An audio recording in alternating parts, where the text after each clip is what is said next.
Hello guys, good evening. তোমরা সবাই কেমন আছো? আশা করছি ভালো আছো। আমরাও সবাই খুব ভালো আছি।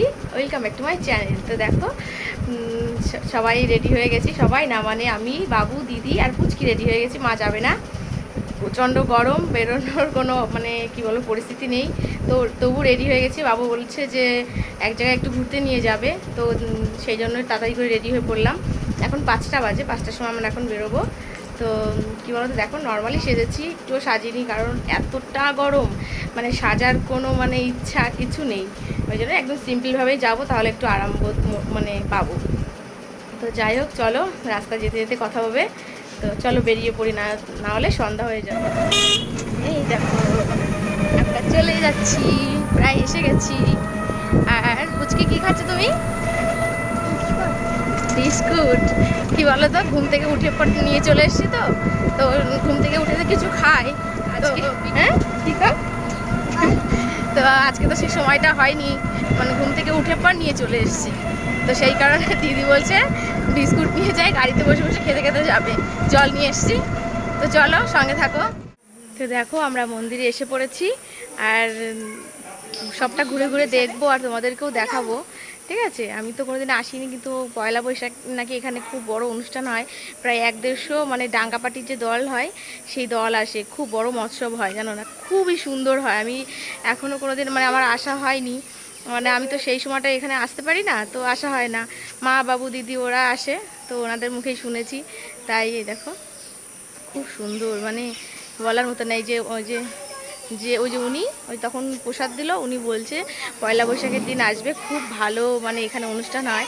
আগে এবার যে পয়লা বৈশাখ গেল, এখানে প্রায় 150টা নাকি দল এসেছিলো। তাহলে ভাবতে পারো যে এটা কত বড় একটা জায়গা, মানে কত বড় একটা অনুষ্ঠানের জায়গা। মানে এটা ভাবলেও অবাক লাগে না? আর খুব ভালো লাগলো এসে। তো তোমরা দেখো, কিন্তু এটা কিন্তু কোনো বারোয়ারি অনুষ্ঠান না। এখানে এটা হচ্ছে করে একজনই মালিক আছে, একজন, সে মানে পার্সোনালভাবে সে এইটা করে, পুরো ঠাকুরনগরের মতো করে উনি পার্সোনালভাবে নিজে একাই করে সবটা। চলো তোমাদেরকে দেখাচ্ছি সবটা, ঠিক আছে? ভালো লাগবে আশা করি।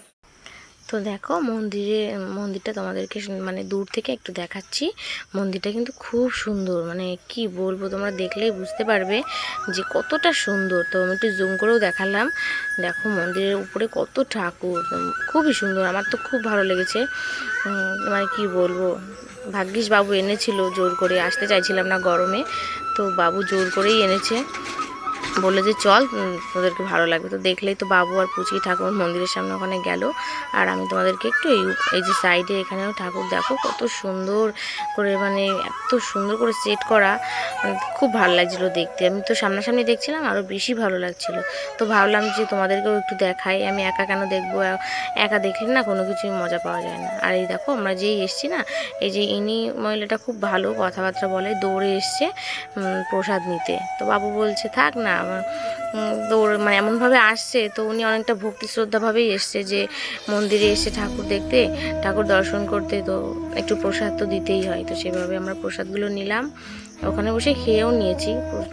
বাতাসা দিয়েছিল ঠাকুরের প্রসাদ। আর এই দেখো কত সুন্দর লাগছে। এই যে দেখো, ভেতরে যে মেইন ঠাকুর আমাদের পরিচার ঠাকুর আর শান্তি মাতা। তো দেখো দুজন বসে আছে, তো একদম মনে হচ্ছে মানে একদম জলজ্যান্ত দুটো মানুষ বসে আছে না, খুবই সুন্দর লাগছে। তোমাদেরকে চলো ওই ঠাকুরগুলো আর একটু ভালো করে দেখিয়ে দিই। এই দেখো, আমি কাছ থেকে এগুলো তুলেছিলাম, তখন তো দূর থেকে দেখিয়েছি। এই দেখো মানে কতটা সুন্দর লাগছে, মানে তোমরা দেখলে বুঝতে পারবে, খুবই সুন্দর লাগছে না?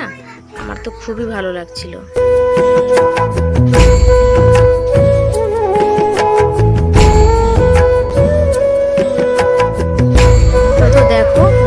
এসেছি আমরা, পাশে শিব মন্দিরটা ছিল, সেই শিব মন্দিরে চলে এসেছি। তো দেখো, শিব মন্দিরটা এত সুন্দর, অপূর্ব লাগছিল দেখতে। তো দেখো, তোমরা দেখলে বুঝতে পারবে এত সুন্দর। আমি তো দেখেই মানে মুগ্ধ হয়ে গেছি। আমি এরকম শিবলিঙ্গ মানে লিঙ্গ মানে শিব ঠাকুরের মূর্তি আমি দেখিনি, সত্যি বলছি। তোমরা কি ভাববে জানি না, আমি দেখিনি। তো সত্যি কি বলবো, তোমাদেরকে ওই জন্য একটু ভালোভাবে দেখাচ্ছি। দেখো মূর্তিটা কত সুন্দর, সত্যি আমি না আসলে খুব মিস করে যেতাম এটা।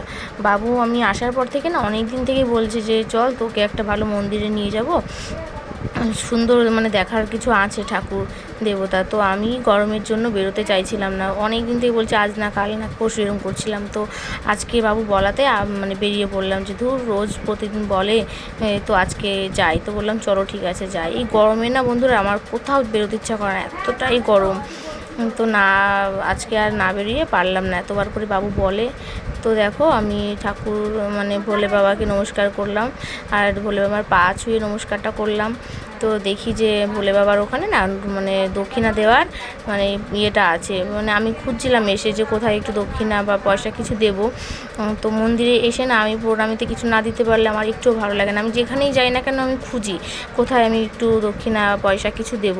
তো যাই হোক এখানে পাচ্ছিলাম না, তো আমি ভোলে বাবার পাটা ছুঁয়ে নমস্কার দিতেই আমি ওখানে দেখি যে ওখানে পয়সা আছে দেওয়া। তো আমি তাড়াতাড়ি করে আমিও দক্ষিণা দিয়ে দিলাম, যে কি এসেছি মন্দিরে আর কিছু দিয়ে যাব না সেটা তো হয় না, দিতে হয়, তোমরা অবশ্যই সবাই জানবে।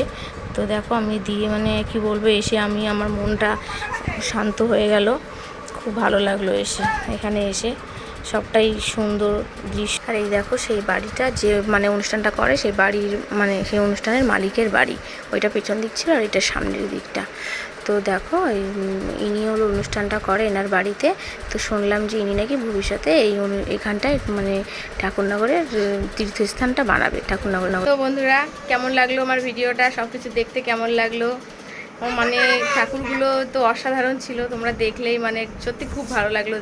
ওখানে গিয়ে খুব ভালো লাগলো না, ঠাকুরগুলো কত সুন্দর সুন্দর ঠাকুর। তো যাই হোক তোমরা কমেন্ট করে জানিও যে তোমাদের কেমন লাগলো দেখতে, ঠিক আছে।